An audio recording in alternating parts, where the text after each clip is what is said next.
Rádio Brasil de Fato. Ranado, C. Câmbio, João Pedro, câmbio, João Pedro. Não lhe escuto, João Pedro. Então, para alegria de João Pedro, estamos prontos 5 minutos antes para começar, João. Ah, ótimo. Aê. Agora sim. Ótimo, perfeito. Obrigada. Tá. O toque da Letícia aqui agora agradece, viu, professor?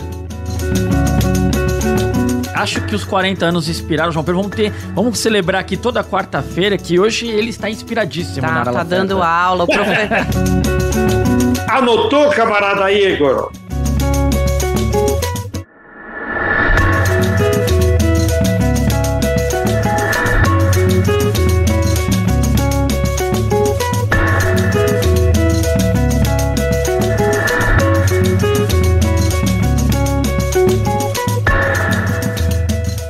Estamos de volta com o podcast 3x4 depois do nosso recesso, no ar a partir de agora com o podcast de política do Brasil de Fato. A gente aproveitou as festas de fim de ano, o comecinho de 2024 para dar uma respirada, mas estamos voltando com tudo.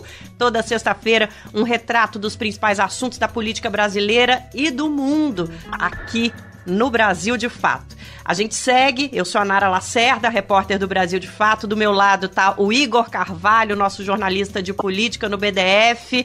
Bem-vindo de volta, amigo, tudo bom? Olá, Narita, olá a todos os nossos convidados. Eu não sei se dia 24 de janeiro ainda se diz Feliz Ano Novo, mas um bom ano pra gente aí, tá bom? Como capricorniana dona do mês, Feliz Ano Novo. Eu tô autorizando Feliz Ano Novo até fevereiro. Então, com a devida autorização de Nara Lacerda, Feliz Ano Novo para todos nós. E a gente tá voltando em grandíssimo estilo. Vamos falar do MST, o Movimento dos Trabalhadores Rurais Sem Terra, que completa 40 anos. Fundado em 1984, o movimento se tornou um dos mais emblemáticos da história recente do Brasil. É protagonista de conquistas importantíssimas para o nosso país na área da reforma agrária. Está organizado em 24 estados brasileiros e tem um saldo muito expressivo. São mais de 400 mil famílias assentadas, cerca de 70 mil famílias acampadas, produzindo comida de verdade na nossa terra, com muito trabalho do nosso povo. E esse episódio vai avaliar não é só a trajetória do MST ao longo dessas 4 décadas, mas o papel político e o futuro do movimento nos próximos anos. E claro que não tinha como a gente fazer essa conversa sem a presença do nosso comentarista João Pedro Stedley, economista e liderança do MST. Bem-vindo de volta, feliz ano novo, companheiro, saudade, que bom que você está aqui com a gente. Olá, Nara e Igor, que só fala de futebol, mas hoje eu acho que ele vai também falar de terra, de reforma agrária e tal. Hoje ele vai, hoje hein? Vou abrir uma contente exceção também de estar aqui retomando o nosso podcast, o mais escutado em todo o Brasil, na América Latina e quem sabe no mundo. Vamos.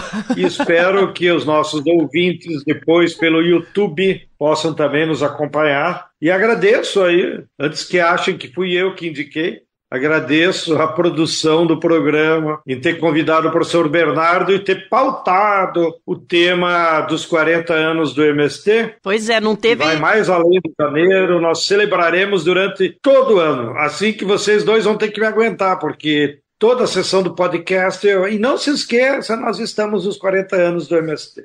É a dica cultural eterna dos próximos meses do Stedley, mas a gente abraça essa dica, Stedley. Tamo junto. E já que o Stedley trouxe o spoiler, vou anunciar logo de uma vez, para compor o nosso 3x4 hoje, a gente convidou o professor Bernardo Mansano, geógrafo, professor da Unesp, autor dos livros A Formação do MST no Brasil e Data Luta, Questão Agrária e Coletivo do Pensamento. Professor, obrigada por estar aqui conosco, tudo bom? Tudo bem, eu que agradeço essa oportunidade de estar aqui para comemorar os 40 anos do MST no podcast 3x4, junto com meu amigo João Pedro Stedley, que eu conheço há mais de 40 anos.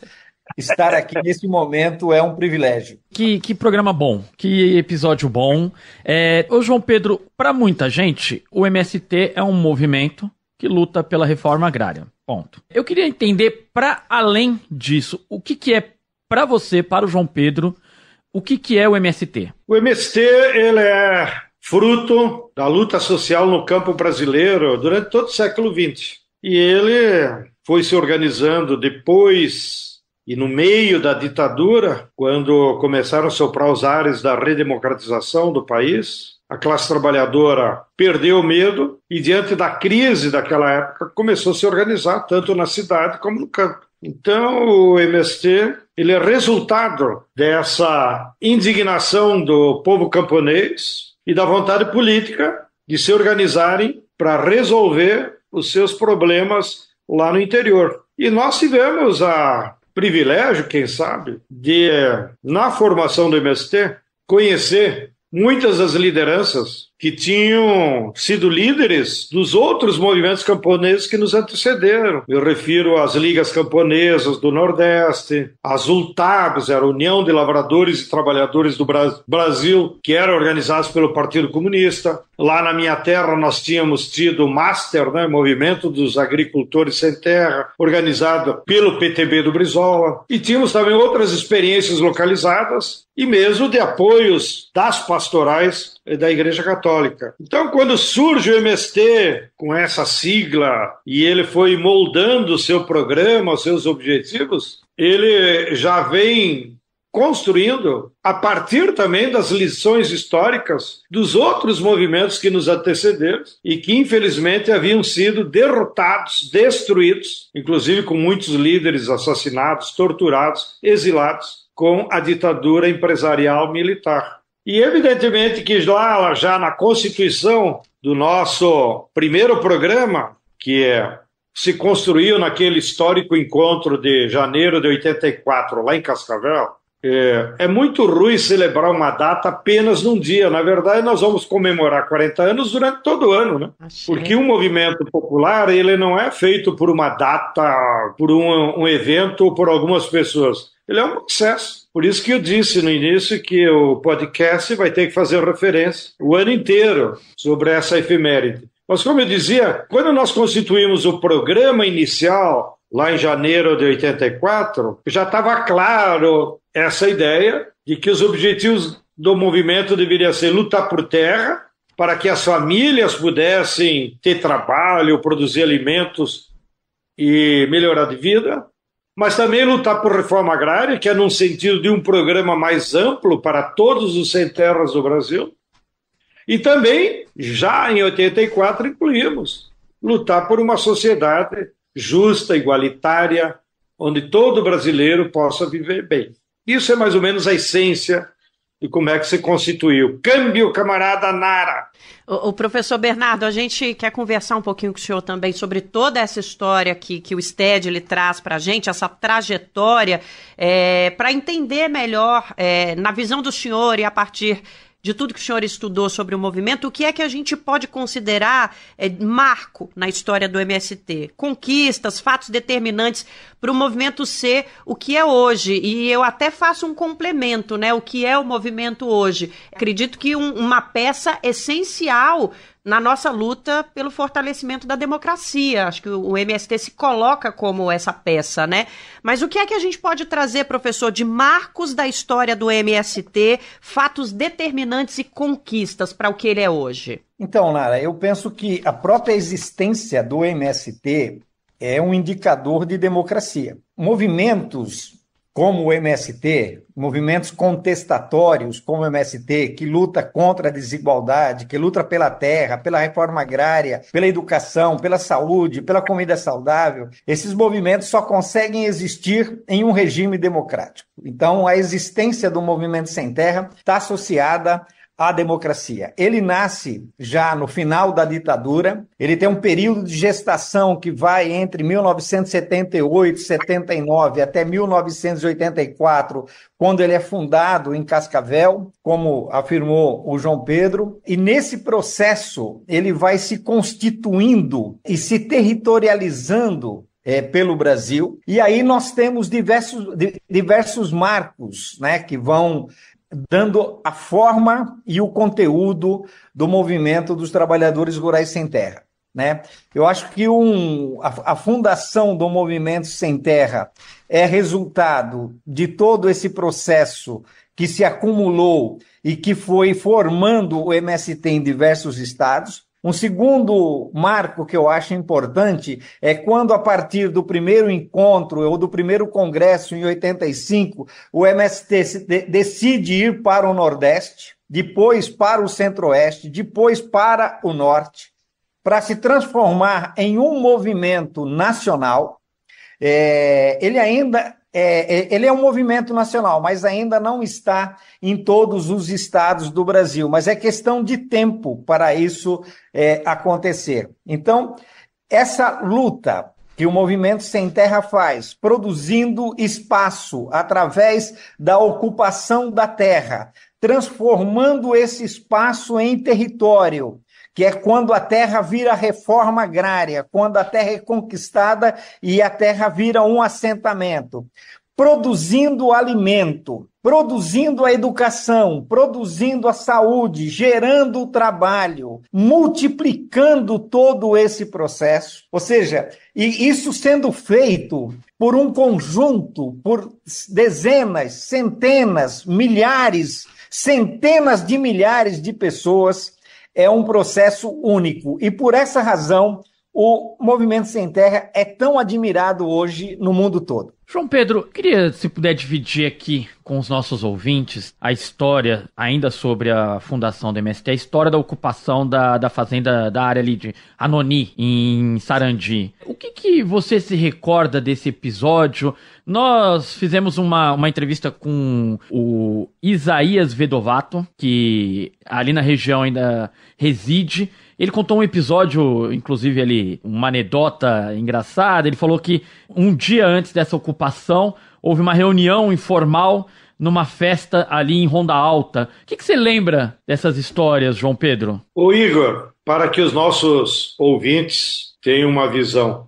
Na verdade, o MST ele foi se constituindo, como já o professor Bernardo começou a comentar, pela eclosão de diversas ocupações de terra por camponeses ao longo de todo o território. Isso aconteceu entre 79 e 84. Então nós tivemos 5 anos aí de luta e que ao mesmo tempo foi se gestando a ideia de ser um movimento. É claro que aquelas ocupações, elas eram determinadas pela necessidade objetiva que as famílias sem terra, diante da crise capitalista que tinha diminuído o emprego na cidade e diante das más notícias que chegavam dos que tinham ido colonizar a Amazônia, resolveram lutar por terra onde viviam. Lá no Rio Grande do Sul, as 2 primeiras fazendas que foram ocupadas nesse processo foi a Granja Macali e depois, alguns meses depois, a Granja Brilhante. Então, a primeira, a Granja Macali, foi dia 7 de setembro de 1979, que até foi escolhida essa data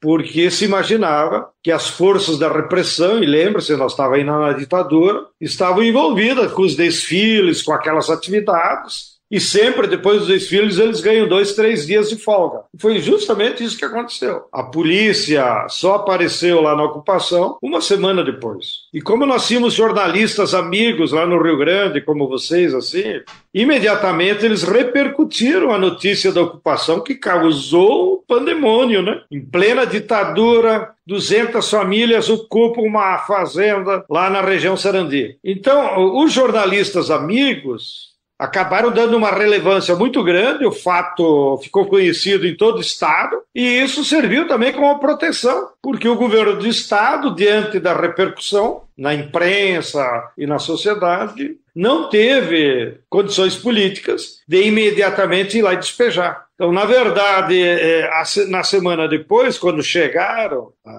que lá se chama brigada, né? Quando chegou a força pública, já vinha acompanhada do secretário da Agricultura e já numa tentativa de negociar uma saída, mais do que reprimir. Bem, assim aconteceu em muitos estados. Depois, a fazenda que você se refere, que o Brasil de Fato fez uma bela reportagem, a Fazenda Anoni, foi só lá em 1985. Foi depois que o MST já estava constituído. Então, notem, houve várias lutas que pipocaram, claro, de forma organizada, em geral. As pastorais sociais nos ajudavam, os sindicatos combativos, tanto do interior como da cidade.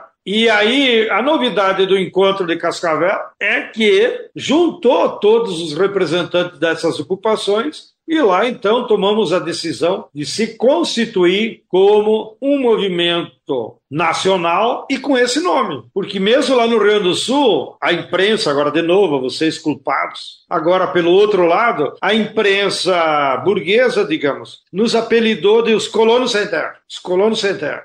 Porque colono lá no Rio Grande tem é sinônimo dos camponeses que vieram na colonização no início do século. Então também não é pejorativo, mas não tem relação com o trabalho agrícola. Quando se constituiu o MST, daí nós saímos de Cascavel com duas missões, né? Territorializar, como disse o Bernardo, vamos ampliar nossas forças, né? Por todo o Brasil, já agora com a sigla MST, e saímos também com a missão de preparar então o que seria o primeiro congresso para chamar, então, todas as ocupações. Porque lá em Cascavel devia ter 120 pessoas, 120 dirigentes. Aí nós marcamos para daí um ano, olha a ousadia. Marcamos o primeiro congresso para janeiro de 85, que se realizou no Teatro Guaíra, que é o melhor teatro do Paraná, lá em Curitiba. E escolhemos o Paraná porque também, coincidentemente, havia um governo democrático, como também o Bernardo fez referência. A existência de um governo democrático, o Richa, pai do atual político Richa, Beto Richa, ele era um sujeito democrático, tinha feito a luta no MDB autêntico contra a ditadura, ele tinha vários secretários de esquerda, e esses secretários, então, criaram as condições objetivas e nos convidaram, não, vamos fazer aqui em Curitiba, nós garantimos o Teatro Guaíra, que é do Estado, garantimos o lugar para vocês posar, e de fato ficamos posando durante 5 dias no centro de exposições do governo, em condições como os acampamentos, e foi muito bom. Então a Anoni, ela é resultado desse primeiro esforço aí como MST. Então lá no Rio Grande, a Anoni era também um símbolo da luta, porque era um grande latifúndio de 10 mil hectares, que estava lá, parado, sob júdice. Havia, inclusive, um acampamento permanente da Brigada Militar na sede da fazenda. Tal a promiscuidade do governo, das forças policiais, com o fazendeiro, né? Você imagine, eles ficaram lá mais de 5 anos, acampados na sede da fazenda, para proteger os interesses do latifundiário. Por isso que exigiu também mais esforço. A ocupação da Anoni também ganhou relevância, porque nós ocupamos a Fazenda Anoni com 1.500 famílias, 7.000 pessoas, cadastrada no caderno, escrita à mão. Então, o pelotão da polícia que estava na sede da fazenda, quando viu todo aquele movimento e tal, então você que está querendo fatos folclóricos, ele saiu lá do acampamento deles, que eles moravam nas casas da fazenda, vieram até a estrada e se assustaram com tanta gente. E aí o que eles fizeram, Igor, divirta-se, foi organizar o trânsito. Perfeito. Para os caminhões por aqui, as caminhonetes por aqui, carro pequeno por lá. E, inclusive, interromperam o tráfego normal, porque era uma rodovia estadual que tinha, inclusive, linha de ônibus que passava por lá. Então, a polícia ajudou a brecar o tráfego normal para resolver aquele mundarão de gente, né? 7.000 pessoas pagando um latifúndio. Câmbio! O dia em que a polícia protegeu o MST, Nara Lacerda. Foi assim que nasceu praticamente, olha aí, tá lá, quando a gente for discutir com as forças de segurança, a gente relembra esse fato, né? Ô, professor Bernardo, a gente tá muito interessado e muito interessado aqui nas suas lembranças também, viu? Fala um pouquinho sobre a relação do senhor com o MST, enfim, se tiver algum fato, já que o Stedley trouxe essa palavra anedótico pra gente também, porque a gente tá adorando ouvir essas histórias por aqui, professor. Bom, nesse período, que é o período de gestação do Movimento Sem Terra, entre 79 e 84, eu era membro da Pastoral da Juventude em São Paulo. Eu trabalhava com Dom Luciano Mendes, Dom Paulo Evaristo Arnes, e me vinculava muito com as ações pastorais, e cheguei a fazer visitas em várias lutas no Paraná, no Rio Grande do Sul, em Santa Catarina, né, a Fazenda Anoni, a Burro Branco, em São Paulo, em Sumaré, onde estavam acontecendo, que era mais próximo da gente, que era onde começavam as lutas, lá em Andradina também, na Fazenda Primavera, e participava, e nesse momento, nesse tempo, eu ainda não tinha a pretensão de fazer uma faculdade, mas conhecendo toda essa realidade, eu acabei optando, né, e também envolvido pelo trabalho pastoral, e acabei optando por fazer a universidade. No primeiro momento eu pensava em fazer história, depois eu acabei optando por geografia, e já meu primeiro objeto de pesquisa foi o próprio MST, né? Então eu já comecei a estudar o MST, e foi muito interessante nesse processo, porque quando eu apresentei meu projeto, o professor que avaliou meu projeto, ele disse que meu trabalho era um trabalho de sociologia, não era um trabalho de geografia, né? Porque movimento era uma categoria de análise da sociologia. Mas eu queria estudar o espaço produzido pelo MST, o território produzido pelo MST. Então eu queria fazer um trabalho de geografia. Tive o apoio do professor Ariovaldo Umbelino de Oliveira, do Departamento de Geografia da USP, que foi meu orientador na graduação, no mestrado e no doutorado, onde eu estudei na graduação Sumaré, depois no mestrado o MST no estado de São Paulo.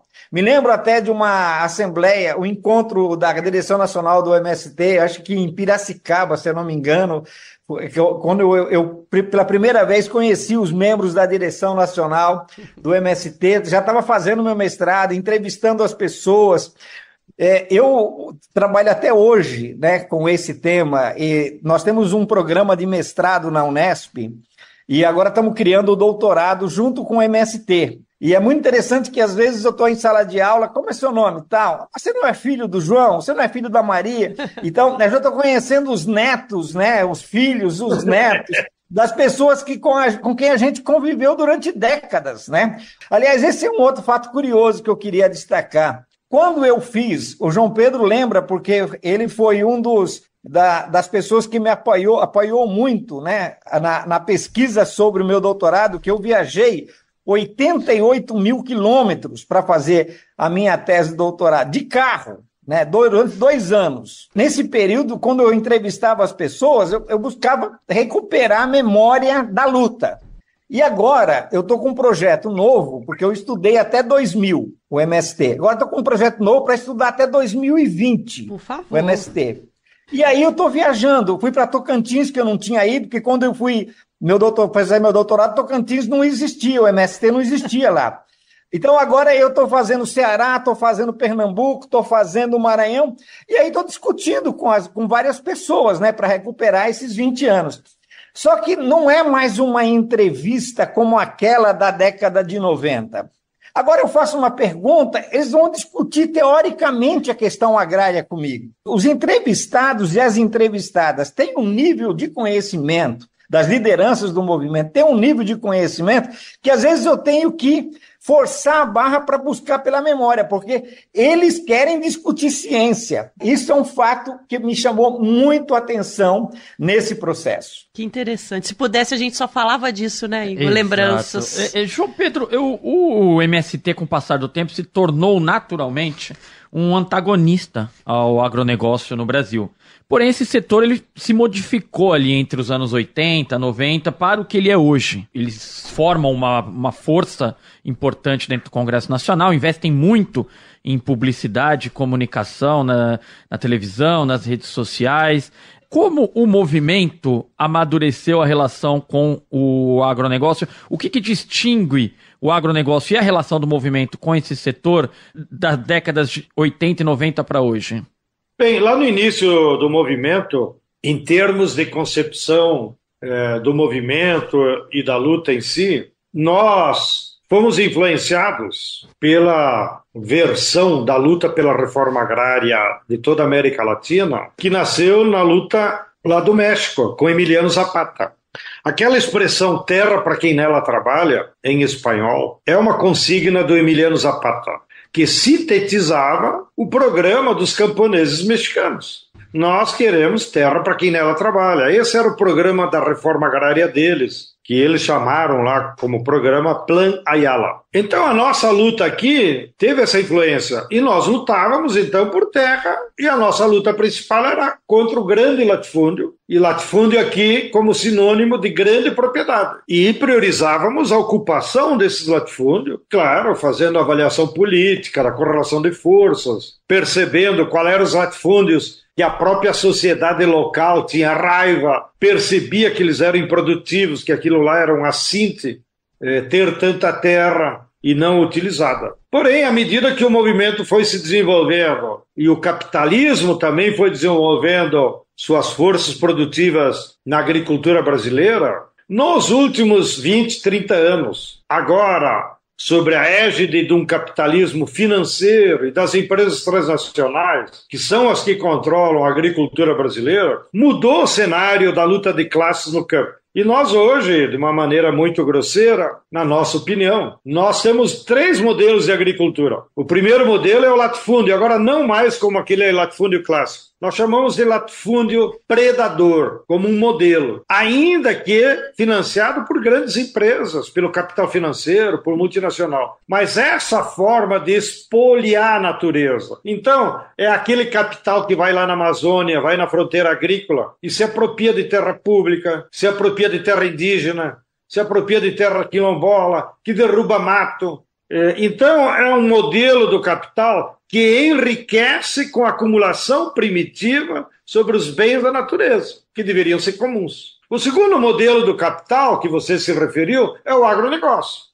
O agronegócio é a proposta do atual estágio do capitalismo que organiza grandes fazendas com alta tecnologia, mecanização, sementes transgênicas, agrotóxicos, agroquímicos e produz commodities para exportação, expulsa a mão de obra. Então é um modelo do capital que produz muito, produz riqueza, porém essa riqueza é apropriada de maneira concentrada, não desenvolve a região e não emprega as pessoas. E pior, a agressão da natureza é feita de uma maneira muito mais sofisticada, que é o uso do agrotóxico. Então os agrotóxicos eles matam a biodiversidade muito mais do que as queimadas. Mas isso ninguém vê. O agrotóxico contamina as águas, o agrotóxico vai lá nos produtos alimentícios. Então, a reforma agrária agora, ou a luta pela reforma agrária, não só do MST, mas a luta em geral do povo brasileiro, é para nós substituirmos esses 2 modelos por um outro modelo. Um modelo que seja sustentável, um modelo que produza alimentos saudáveis, um modelo baseado na agroecologia. E por isso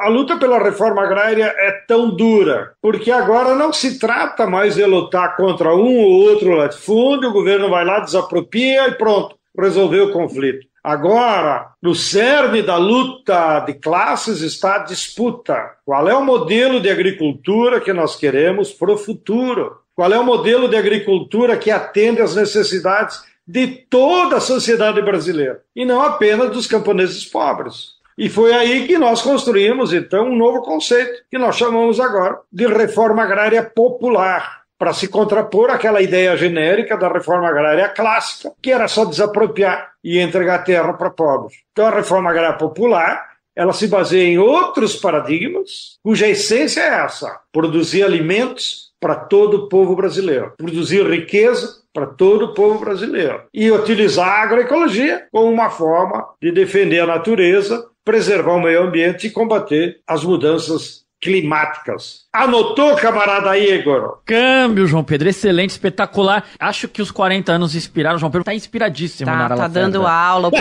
Aliás, o professor Bernardo e o Stélio estão dando uma aula pra gente aqui.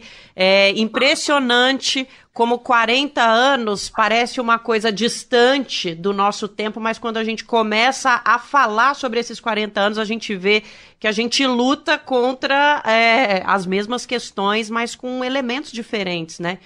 Muito interessante como o MST se atualiza também. Stedley, obrigada, viu, por essa resposta. Quer ouvir mais um folclore, Nara? Agora, por favor. Sobre o tempo na história. Traga um folclore. Uns 10 anos depois da Revolução Chinesa, que foi a maior revolução social da história da humanidade, né? Porque envolveu mais de 1 bilhão de pessoas. Lá pelo ano 59, o principal intelectual orgânico assim, da Revolução, o Bernardo deles, se chamava Zhou Enlai. Aí o Zhou Enlai foi a Paris, porque era um cara letrado, intelectual. Aí deu uma entrevista para os jornalistas. Sempre jornalista entra na história. Não sei porque eles existem, João Aí Pedro. o jornalista perguntou: bem, já se passaram 10 anos da Revolução, isso era lá por 59. Afinal, vocês começaram a Grande Marcha em 1934. Então lá vão os 40 anos, né? Por isso que me lembrei da tua expressão. Passados esses 40, 50 anos, professor Schoenlein, qual é a análise que você faz da Revolução Chinesa? Aí ele deu aquela risadinha de oriental e disse: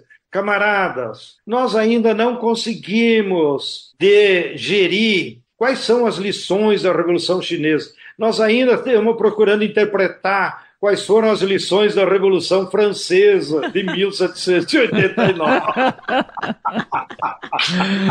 E seguimos então, a tentando. história é assim, ela não se mede em anos. Ela se mede por processos de mudanças que vai acontecendo na sociedade. Enquanto isso, a gente tenta aprender algumas lições. Vamos para um rápido intervalo, porque a gente tem um recado para você. A gente volta de férias e a nossa campanha de financiamento está ativíssima. Você gosta do 3x4 e dos conteúdos produzidos pelo Brasil de Fato? Então, ajuda a gente a continuar fazendo jornalismo independente e comunicação popular. Contar o que a mídia tradicional hegemônica não conta. Acesse apoia.se/Brasil de Fato. Quem apoia leva lembrança especial aqui do BDF, então não fica de fora. E a gente está de volta com o nosso podcast falando sobre os 40 anos do MST. Quero fazer uma pergunta para o professor Bernardo agora. Professor, dá para a gente mensurar em que nível, em que estágio nós estamos em relação à reforma agrária no Brasil? Excelente pergunta, Nara, porque muita gente acredita que a reforma agrária é uma política do passado. E, na verdade, a reforma agrária é uma política que nunca sai de pauta. E por que ela nunca sai de pauta? Na última pergunta que vocês fizeram para o João Pedro Stedley, ele trouxe para nós aí algumas referências da importância da reforma agrária. Quando o MST nasceu, a discussão da reforma agrária estava sobre a distribuição da terra para que as famílias pudessem se integrar no modelo de desenvolvimento do capitalismo. O MST inova nesse sentido, porque o MST nasce anticapitalista. Então o MST diz o seguinte: nós vamos criar outro caminho. Ou, como dizia o João Pedro Stedley, uma outra via. Eu acho que o MST construiu uma via, junto com a via campesina, junto com diversos outros movimentos camponeses do mundo. E por isso que a reforma agrária tem a sua importância. Por isso que ela nunca sai de pauta. As pessoas que acreditam que a reforma agrária saiu de pauta, elas aceitam o agronegócio como modelo definitivo. Mas o MST e a via campesina estão criando um modelo de desenvolvimento, estão criando uma via camponesa que tem na agroecologia um elemento fundamental, a base, o fundamento da produção de alimentos saudáveis, da produção da natureza, respeitando a natureza, do respeito às mulheres, do respeito às crianças, do respeito às famílias, do respeito às comunidades. Ou seja, tudo isso vai transformando esses territórios numa perspectiva de futuro. E uma postura acertada do MST foi a criação da reforma agrária popular. Porque a reforma agrária não é somente uma política de Estado. A reforma agrária é uma política da sociedade, do povo em geral. Então o MST, como o movimento mais atuante do Brasil na luta pela reforma agrária, tem que ter o seu plano de reforma agrária, o seu projeto de reforma agrária, o seu programa de reforma agrária. E a reforma agrária hoje, então, não é somente para pensar a distribuição da terra. A reforma agrária hoje, a maior importância da reforma agrária hoje é a produção de alimentos saudáveis, é o desenvolvimento sustentável. A reforma agrária hoje é um caminho para a mudança desse modelo de desenvolvimento predatório, que disse o João Pedro Stedley, porque o predatório é o latifúndio, o predatório é o agronegócio, e a reforma agrária, então, tem esse caminho, que é o caminho da sustentabilidade, que é o caminho de produzir o amanhã melhor do que hoje. E é isso que a luta pela terra tem feito, é isso que o MST tem feito, em que a reforma agrária tem uma multidimensionalidade que se relaciona com todos os aspectos das nossas vidas. João Pedro, falando de novo, olhando mais para frente do que para trás, o MST ele tem se preocupado em trazer avanços tecnológicos para dentro das suas áreas. Eu já discutei algumas vezes falando sobre a parceria com algumas entidades ali da China, a universidade. Eu queria que você falasse um pouquinho, inclusive já te escutei falando que trazer os maquinários para a agricultura familiar pode ser um marco para a agricultura familiar brasileira. Uma parceria com chineses deve trazer ao Brasil 25 máquinas voltadas à agricultura camponesa. A aliança envolve o Consórcio Nordeste por meio do governo do Rio Grande do Norte, a Associação Internacional para a Cooperação Popular, o MST, Movimento dos Trabalhadores Rurais Sem Terra, a Universidade Agrícola da China e a Associação de Fabricantes de Máquinas Agrícolas Chinesa. Queria que você falasse um pouquinho sobre esse passo do MST de negociar essas tecnologias e principalmente se aproximar da China e ser o MST essa ponte de inovação tecnológica na área rural brasileira. Muito bem, Igor. Por sinal, estou chegando agora lá da China, estou ainda meio cansado. Mas nós temos lá na China uma brigada de militantes, pesquisadores, professores, que foram para lá, acolhidos inclusive pela Universidade da Agricultura da China e por outras entidades, e foram com a missão de pesquisar qual foi o avanço que a China teve na agricultura. Como a China tirou o seu povo da pobreza. Por que nenhum chinês passa fome? Afinal, a China tem 1 bilhão e 400 milhões de habitantes. É um país basicamente camponês. O Partido Comunista é um partido formado por camponeses, dirigido pelos camponeses. E eles deram esse enorme salto nas últimas 3 décadas. E a principal síntese do aprendizado que nós conseguimos colher lá e que trouxemos para cá é que lá, como eles fizeram uma reforma agrária radical de 1949 a 52, eles distribuíram toda a terra. Lá nem tinha o conceito de latifúndio, porque em muitas regiões era ainda regime feudal. Então eles distribuíram todas as terras para todas as famílias camponesas. E isso deu em média 0,7 hectares por família. Vocês imaginem, menos que um campo de futebol. Então, cara, a família tinha que produzir alimentos nesse campo de futebol e sobreviver. E foi o que eles fizeram. Mas além de se alimentar e sobreviver, o salto dos últimos 30 anos foi como aumentar a produtividade da agricultura numa estrutura fundiária igualitária, porém as unidades de produção muito pequenas. E eles construíram toda uma tecnologia, leia-se aqui, conhecimento aplicado a técnicas, que resultou, primeiro, toda a indústria de máquina deles é voltada para as necessidades desse camponês. Lá na China tem 8.000 fábricas de máquinas agrícolas. Aqui no Brasil tem 8, para vocês terem a dimensão. Então, toda a indústria que se instalou nos últimos 30 anos é fazer tudo máquina pequena para que o camponês não tivesse mais sacrifício e pudesse aumentar a produtividade da sua área. Então, eles têm máquina para tudo. Eu vivo citando como folclore, mas é verdadeiro. Eu vi lá uma máquina colhendo arroz que é do tamanho de uma Kombi. Como eu gosto muito de Kombi, sempre tive Kombi na minha vida, eu quase que trouxe uma só para matar a saudade da Kombi. Mas é bem impressionante, né? Porque aqui nós estamos acostumados àquelas maquinonas que tu vê na Globo, né? Como se fosse sinônimo de sucesso. Então lá todo camponês usa máquina para colher o arroz, para colher o trigo, para colher a soja. Ninguém mais usa foicinha ou outros métodos. Bom, a segunda coisa que nós aprendemos foi o bioinsumos. Como você fazer fertilizante orgânico a partir do conhecimento popular, que é baseado no esterco, mas também dos resíduos de matéria orgânica que tem na sociedade, seja resíduo de alimento, seja das feiras, dos restaurantes e assim por diante. E eles têm mais de 1.000 biofábricas de bioinsumos espalhadas por toda a cidade e produzem os fertilizantes que precisam. Ainda que eles dizem, nós só estamos produzindo 50% do que nós queremos. Eles querem dobrar ainda a produção do fertilizante orgânico. E a terceira coisa que nós vimos lá é a utilização da energia solar concentrada, que é a chamada tecnologia da CESP, em que eles conseguem colocar as placas de forma redonda, convexa, ao redor de uma torre, e em cima da torre eles armazenam a energia solar. Isso permite, então, você tocar motores elétricos.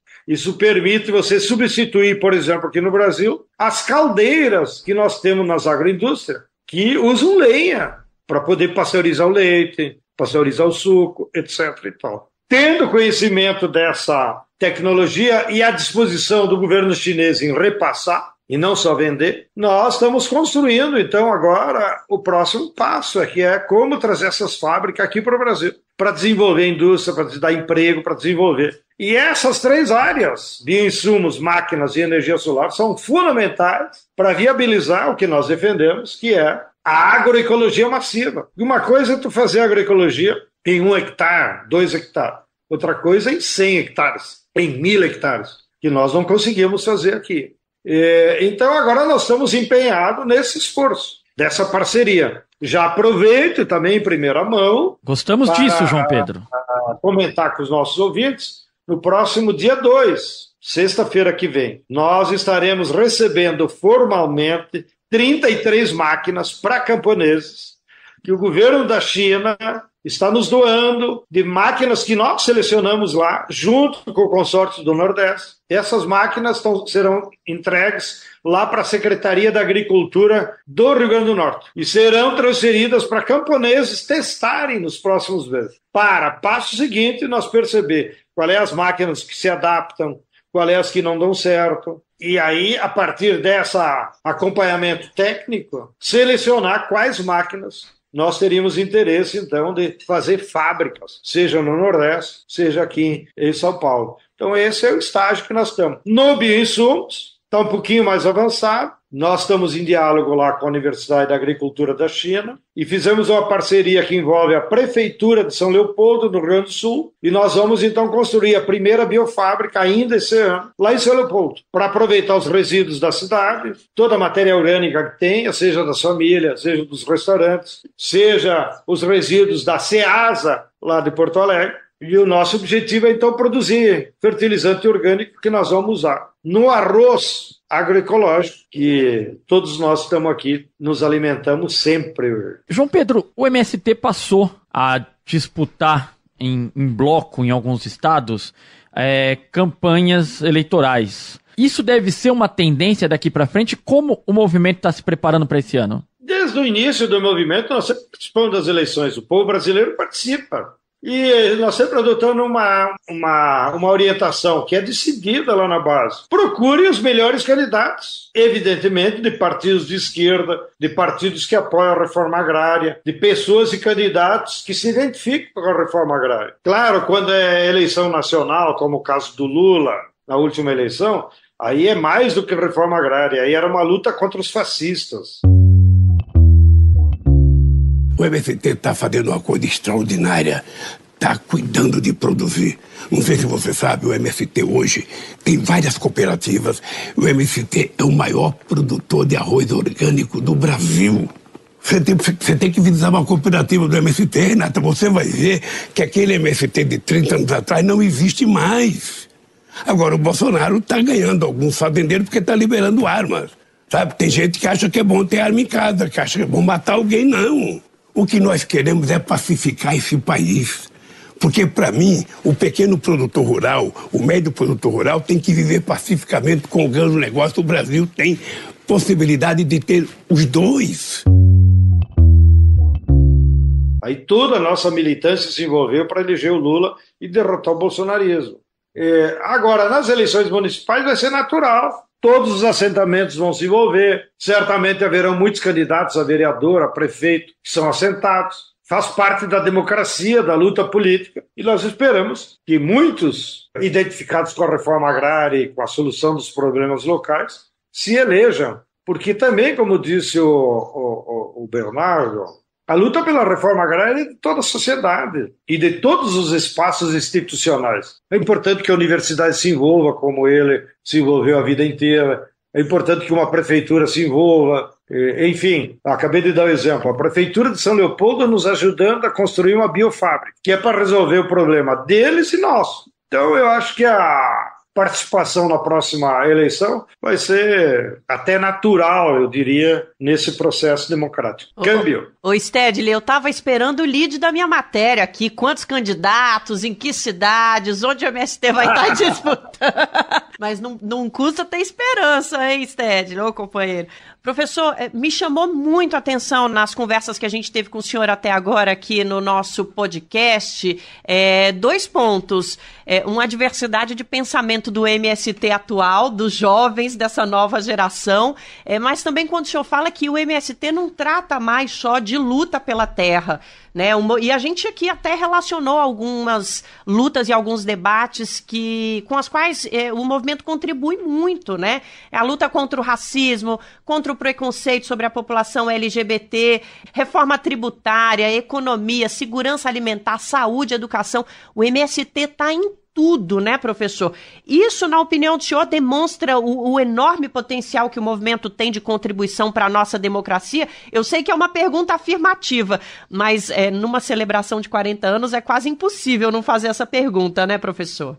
É mais do que uma afirmação que você está fazendo. É da natureza do MST. Por quê? Lembra que eu disse que quando eu prestei meu mestrado, o professor disse que eu deveria ir para a sociologia, porque o MST é um movimento social? Sim. Eu defendi a minha tese de doutorado dizendo que o MST é um movimento socioterritorial. Ele é mais que um movimento social.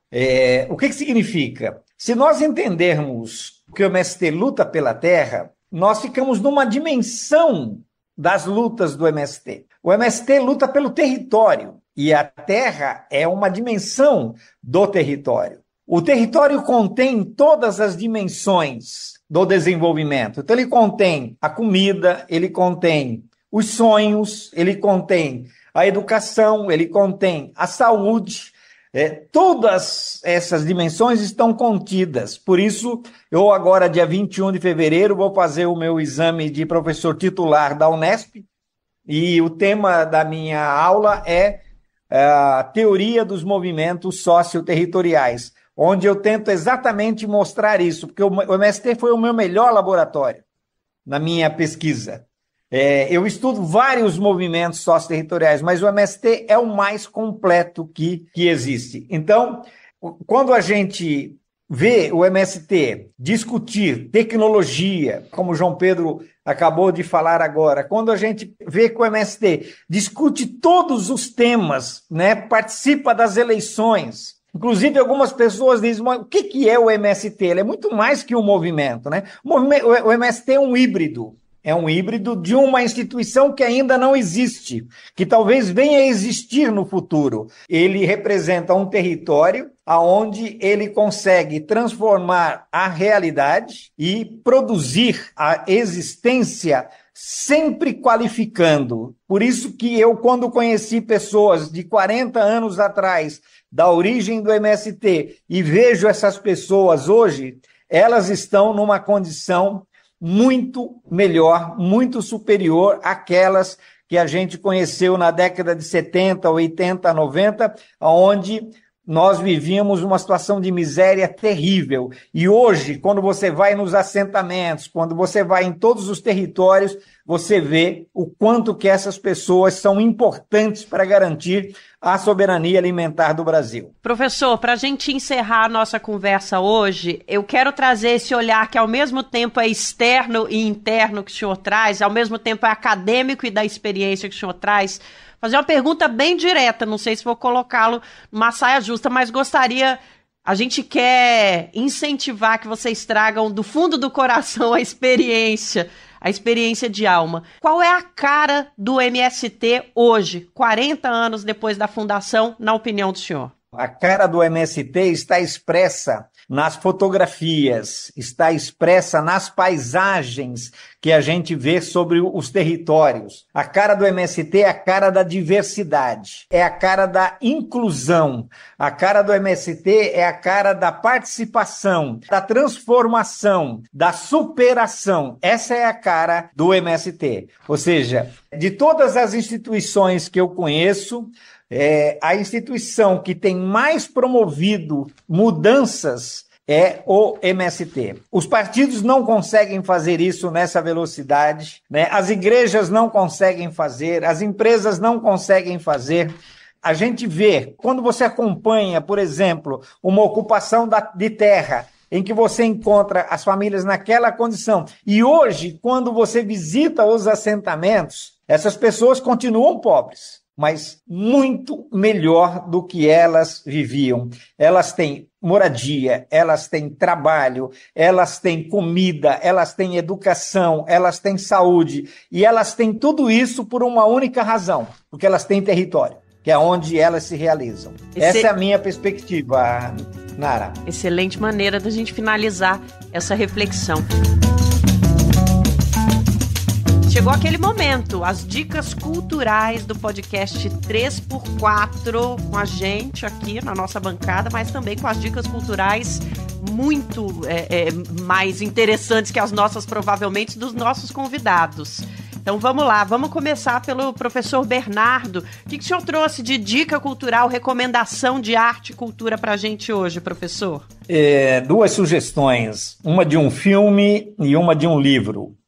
O filme é Sisu, é um filme que se passa na Segunda Guerra Mundial, no fim da Segunda Guerra Mundial, na Finlândia, com um militar do exército finlandês que se encontra com um grupo de nazistas que estão voltando também em direção à Noruega, e ele começa a lutar contra esses nazistas. O que é muito interessante, além de toda a trama que está envolvida no filme, é o próprio sentido da palavra Sisu, que o sentido da palavra Sisu, eles mesmos falam que não tem tradução, mas é aquela coisa que existe, que está além da esperança, né? Ou seja, quando tudo está perdido, você encontra condições, você encontra forças para poder seguir em frente. Então é um filme que vale a pena, traz um momento histórico, uma história verdadeira, para ver o que significa estar além da esperança. E o livro é um livro que acho que já é bastante conhecido, mas eu quero recomendar novamente, que é o Torto Arado, uma obra belíssima. É um livro que trata da reforma agrária, da questão agrária brasileira na literatura, e deve ser uma referência nossa para conhecermos um geógrafo baiano que traz para nós essa contribuição imensa de ler a reforma agrária pela literatura brasileira. Incrível recomendação. E você, senhor Stedley? A dica de livro que eu estou lendo agora é Fé e Fuzil, do Bruno Paes Manso, da editora Todavia. É um livro maravilhoso, uma abordagem sociológica de como é a vida na periferia. Por que hoje a hegemonia na periferia em geral ou são as igrejas pentecostais ou é o narcotráfico, as milícias, etc. e tal. Mas não com uma abordagem, como é que eu vou dizer, sectária ou preconceituosa. É uma abordagem sociológica, nos ajuda a entender as mazelas que o capitalismo está criando na periferia das grandes cidades brasileiras. Fé e Fuzil, grande Bruno Paes Manso, recomendo a todos. E lá na página do MST tem várias dicas, se você está interessado. Tem 10 filmes lá sobre o tema da luta pela reforma agrária que vocês podem escolher, porque foram produzidos ao longo dos últimos 20 anos. Um grande abraço a todos e todas, prazer enorme, Bernardo, tu tá mais bonitão, te ver pela telinha, ao contrário do Igor, ancião.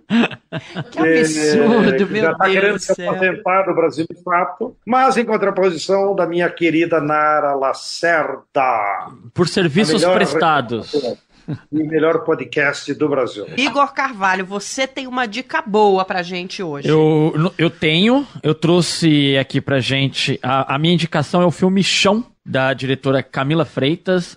O filme Chão conta a história de uma ocupação em Goiás, de uma fazenda improdutiva, e o filme acompanha em paralelo, enquanto o filme te mostra a organização dessas famílias, são 600 famílias nessa ocupação, te mostra os bastidores de uma articulação de latifundiários da região para acabar com essa ocupação. Essa ocupação é do MST, o movimento é personagem do filme, as bandeiras do movimento você as vê diversas vezes no filme, e é muito interessante porque essa articulação dos latifundiários, ela passa pela polícia, pelo governo local, pela prefeitura local, então você percebe o quanto esse levante contra o movimento ali, ele é poderoso. Legal, obrigada, Igor. Eu tenho 2 dicas culturais para hoje. A primeira é uma clássica, o filme Os Catadores e Eu, de 1999, 2000, da diretora francesa Agnès Varda, uma das damas do cinema mundial, e ela traz um filme que foi inspirado nas visitas que ela fazia à feira de legumes e verduras do bairro dela. Ela começou a observar os catadores e as catadoras que viviam da xepa, do resto da comida, e pensou, por que não conversar com essas pessoas?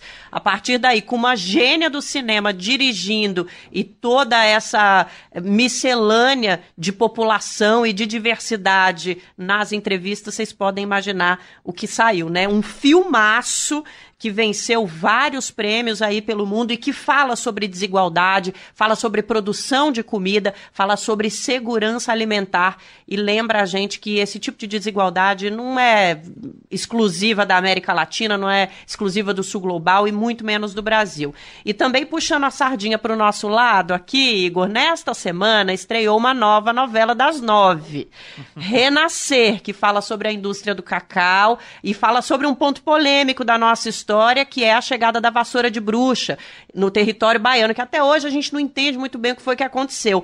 Mas o Brasil, de fato, também fala de produção de cacau e o MST também produz cacau, viu, Igor? Então é o seguinte, eu convido vocês a procurarem e assistirem o filme Terra à Vista, que retrata a luta de um assentamento para recuperar uma área degradada pelo coronelismo no sul da Bahia e produzir cacau. Vai lá na nossa página, digita filme Terra à Vista, que você encontra todas as informações. A gente fica por aqui, então, com as nossas dicas culturais. Queria agradecer muito a presença do professor Bernardo Mansano, geógrafo, professor da Unesp e autor dos livros A Formação do MST no Brasil e Data Luta, Questão Agrária e Coletiva do Pensamento. Obrigada, viu, por estar aqui conosco, que a gente espera mais oportunidades. Aliás, obrigada por toda a contribuição, até emocional, nesse episódio de 40 anos do MST, viu, professor? Conte comigo, eu estarei sempre atento para que nós possamos estar participando desse podcast 3x4.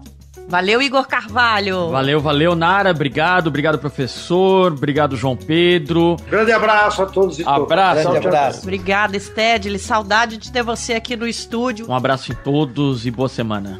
É isso, a gente se vê na semana que vem. Com essas contribuições, a gente encerra o nosso podcast 3x4 de hoje. Chegando nesse final, lembrando para você que sexta-feira que vem a gente tá de volta, agradecendo os nossos convidados.